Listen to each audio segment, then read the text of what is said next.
Mummy ಏನೇನು ಅಡುಗೆ ಮಾಡಿದ್ದೆ ಇವತ್ತು ಹೇಳು.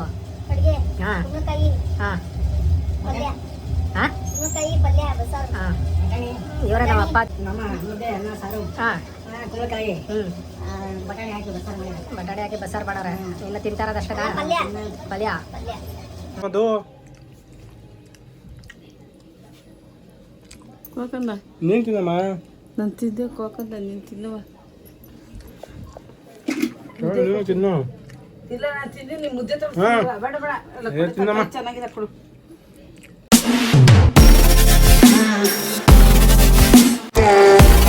Hi hello welcome back my YouTube channel ಗುರು. ಎಲ್ರಿಗೂ ನಮಸ್ಕಾರ, ಗುಡ್ ಮಾರ್ನಿಂಗ್. ಎಲ್ಲರೂ ಹೇಗಿದ್ದೀರಾ? ಇವತ್ತು ರಜೆ ಇತ್ತು, ಹಂಗಾಗಿ ಸ್ವಲ್ಪ ಲೇಟಾಗಿ ಎದ್ದೆ. ಇವತ್ತು ರಾಘವೇಂದ್ರ ಸ್ವಾಮಿ ದೇವಸ್ಥಾನಕ್ಕೆ ಹೋಗಬೇಕು ಅಂತ ಅಂದ್ಕೊಂಡಿದ್ದೀವಿ. ಬನ್ನಿ ಹೋಗೋಣ. ಇವತ್ತು ನಾವು ದೇವಸ್ಥಾನಕ್ಕೆ ಬಂದಿದ್ದೀವಿ. ಬಟ್ ಕಾಮಧೇನು ಕ್ಷೇತ್ರ ಶ್ರೀ ರಾಘವೇಂದ್ರ ಸ್ವಾಮಿ ದೇವಸ್ಥಾನಕ್ಕೆ. ಬಾ ಮಮ್ಮಿ. ಇವರೇ ನಮ್ಮ ಮಮ್ಮಿ. ಹಾಯ್ ನಮ್ಮ ಮಮ್ಮಿ. ಹಾಯ್ ಅಯ್ಯಪ್ಪ.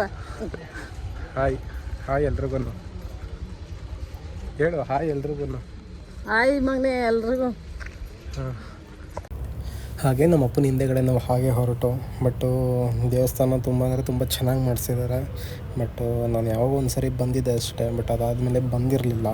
ಬಟ್ಟು ಈ ಟೈಮ್ ಬಂದಾಗಂತೂ ತುಂಬ ಅಂದರೆ ತುಂಬಾ ಚೆನ್ನಾಗಿ ಮಾಡಿಸಿದ್ದಾರೆ. ಆ್ಯಕ್ಚುಲಿ ಇವತ್ತು ಬುಧವಾರ ಆಗಿರೋದ್ರಿಂದ ಸ್ವಲ್ಪ ಜನಗಳು ಕಡಿಮೆ. ಸೊ ನಾಳೆ ಬಂದಿದ್ದರೆ ತುಂಬ ರಶ್ ಇರುತ್ತೆ. ಬಟ್ ಹಂಗೂ ನಮ್ಮ ಅಪ್ಪಾಜಿ ಹೇಳಿದ್ರು ನಾಳೆನೇ ಹೋಗೋಣ ಅಂತ. ಬಟ್ ಆ್ಯಕ್ಚುಲಿ ನನಗೆ ನಾಳೆ ರಜೆ ಇರಲಿಲ್ಲ, ಇವತ್ತಿತ್ತು ಅಂತ ಅಂದ್ಬಿಟ್ಟು ಬಂದಿದ್ದಷ್ಟೇ. ಬಟ್ ಜನಗಳು ಸ್ವಲ್ಪ ಕಡಿಮೆ ಇತ್ತು. ಬನ್ನಿ ನೋಡೋಣ ಒಳಗಡೆ ಇನ್ನೂ ಏನೇನಿದೆ, ಯಾವ್ಯಾವ ಥರ ದೇವಸ್ಥಾನ ಇದೆ ಅಂತ ನಾನು ನಿಮಗೆ ತೋರಿಸ್ತೀನಿ. ಇದು ಎಂಟ್ರೆನ್ಸ್, ಇದು ದೇವಸ್ಥಾನದು. ನಾವು ಹಾಗೇ ನಡ್ಕೊಂಡು ಹೋಗ್ತಾಯಿದ್ದೀವಿ. ಬಟ್ ಇದೆಲ್ಲ ಮುಂಚೆ ಇರಲಿಲ್ಲ. ಬಟ್ ಇವಾಗ ಎಲ್ಲ ಚೆನ್ನಾಗಿ ಮಾಡಿಸ್ತಿದ್ದಾರೆ. ನಾನು ಆ್ಯಕ್ಚುಲಿ ಫಸ್ಟ್ ನೋಡೋದಕ್ಕೂ ಇವಾಗ ನೋಡೋದಕ್ಕೂ ತುಂಬಾ ಡಿಫ್ರೆನ್ಸ್ ಇದೆ. ನೋಡಿ, ಇದು ಗೇಟ್. ಇದು ನಾವಿಲ್ಲೇ ಹೋದೋ, ಕೈ ಕಾಲೆಲ್ಲ ತೊಳ್ಕೊಂಡು ನಾವು ಒಳಗಡೆಗೆ ಎಂಟ್ರಿ ಕೊಟ್ಟು.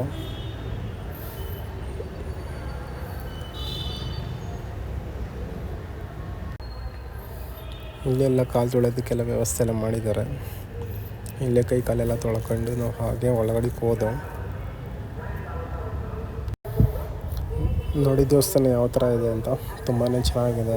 ಇಲ್ಲಿ ದೀಪೋತ್ಸವ ಎಲ್ಲ ನಡೆಯುತ್ತೆ. ತುಪ್ಪು ದೀಪ, ಯಾರಾದರೂ ಹರಕೆನಾರು ಕಟ್ಕೊಂಡಿದ್ರೆ ಅವರು ತುಪ್ಪು ದೀಪ ಹಚ್ಚಿದ್ರೆ ಒಳ್ಳೆಯದಾಗುತ್ತೆ ಅಂತ ಹೇಳ್ತಾರೆ. ಅದಲ್ಲೆಲ್ಲ ಮಾಡ್ತಾರೆ. ಬಟ್ ಇವತ್ತು ಬಂದಿರೋದ್ರಿಂದ ಜನಗಳು ಸ್ವಲ್ಪ ಕಡಿಮೆ. ಬಟ್ ನಾಳೆ ಬಂದಿದ್ದರೆ ಗುರುವಾರ ತುಂಬಾ ರಶ್ ಇರೋದು. ಬಟ್ ಇಲ್ಲಿ ಒಳಗಡೆ ಬರೋದಕ್ಕೂ ಕೂಡ ಜಾಗ ಇರ್ತಾರಿಲ್ಲ. ಇಲ್ಲಿ ನೋಡಿ ಈ ಥರ ಇದೆ ದೇವಸ್ಥಾನದ್ದು ಇಂಜಿನಿಯರಿಂಗ್ ಡಿಸೈನು. ಇಲ್ಲೇನಿದೆ ಆ ಥರ. ಇಲ್ಲಿ ಒಳಗಡೆ ಹೋದರೆ ಇಲ್ಲಿ ದೇವಸ್ಥಾನ ಎಲ್ಲ ಇದೆ. ಬಟ್ ಇಲ್ಲಿ ಫೋಟೋಶೂಟ್ ಮಾಡೋದಕ್ಕೆ ಅಲೋ ಇಲ್ಲ. ಬಟ್ ಆದರೂ ಕೂಡ ನಾವು ಮಾಡಿದೋ. ಸೊ ನಮಗೆ ಗೊತ್ತಿರಲಿಲ್ಲ. ಆಮೇಲೆ ಎಲ್ಲ ವಿಡಿಯೋ ಎಲ್ಲ ಮಾಡಿದಾದ್ಮೇಲೆ ನೋಡಿದಾದ್ಮೇಲೆ ಗೊತ್ತಾಯಿತು ಇಲ್ಲಿ ಆ್ಯಕ್ಚುಲಿ ಮೊಬೈಲು ಮತ್ತು ಕ್ಯಾಮ್ರಾ ಯೂಸ್ ಮಾಡೋಂಗಿಲ್ಲ ಅಂತ. ದೇವಸ್ಥಾನನ ಈ ಥರ ತುಂಬಾ ಚೆನ್ನಾಗಿ ಕಟ್ಟಿದ್ದಾರೆ. ಇಲ್ಲಿ ತುಂಬ ಭಕ್ತಾದಿಗಳು ಕೂಡ ಬರ್ತಾರೆ. ಬಟ್ ನಮಗೆ ಖುಷಿ ಆಯಿತು ಇವತ್ತು. ಆ್ಯಕ್ಚುಲಿ ಮನೇಲಿ ಸುಮ್ಮನೆ ಫ್ರೀಯಾಗಿ ಕೂತ್ಕೊಳ್ಳೋ ಬದಲು ಅಟ್ಲೀಸ್ಟ್ ದೇವಸ್ಥಾನಕ್ಕಾದರೂ ಓಡಿ ಬರೋಣ ಅಂತೇಳಿ ನಾನು, ನಮ್ಮ ಅಪ್ಪಾಜಿ, ಅಮ್ಮ 3 ಜನ ಕೂಡ ಬಂದಿದ್ದು. ಬಟ್ ಏನೋ ಒಂಥರ ಮನಸ್ಸಿಗೆ ನೆಮ್ಮದಿ ಆಯಿತು ಇಲ್ಲಿಗೆ ಬಂದಮೇಲೆ. ಬನ್ನಿ ಹಾಗೆ ದೇವಸ್ಥಾನ ಎಲ್ಲ ತೋರಿಸ್ತೀನಿ ನೋಡಿ.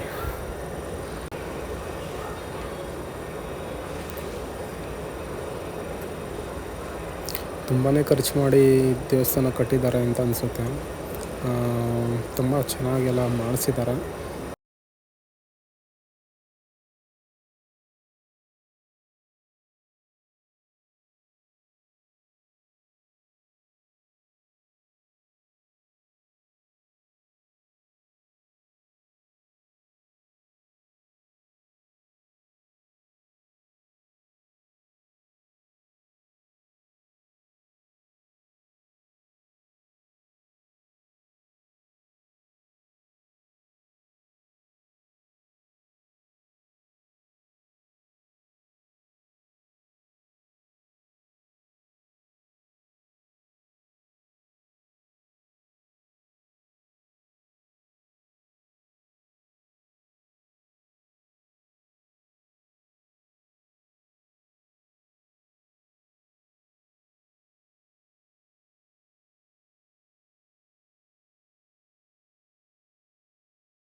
ಇಷ್ಟೊತ್ತು ವಿಡಿಯೋನ ಮಾಡೋದಕ್ಕೆ ಪರ್ಮಿಷನ್ನು ದಯವಿಟ್ಟು ಯಾರೂ ಕೊಟ್ಟಿರಲಿಲ್ಲ. ಸೊ ಜಾಸ್ತಿ ಮೊಬೈಲ್ ಯೂಸ್ ಮಾಡಬಾರ್ದು ಅಂತ ಸೊ ನಾನು ರೆಕಾರ್ಡ್ ಮಾಡೋದನ್ನ ಸ್ಟಾಪ್ ಮಾಡಿದೆ. ಇಲ್ಲಿಂದ ನಾವು ಸೀದಾ ಹೊರಟಿದ್ದು ನಮ್ಮ ಅಕ್ಕನ ಮನೆಗೆ. Okay, thank you.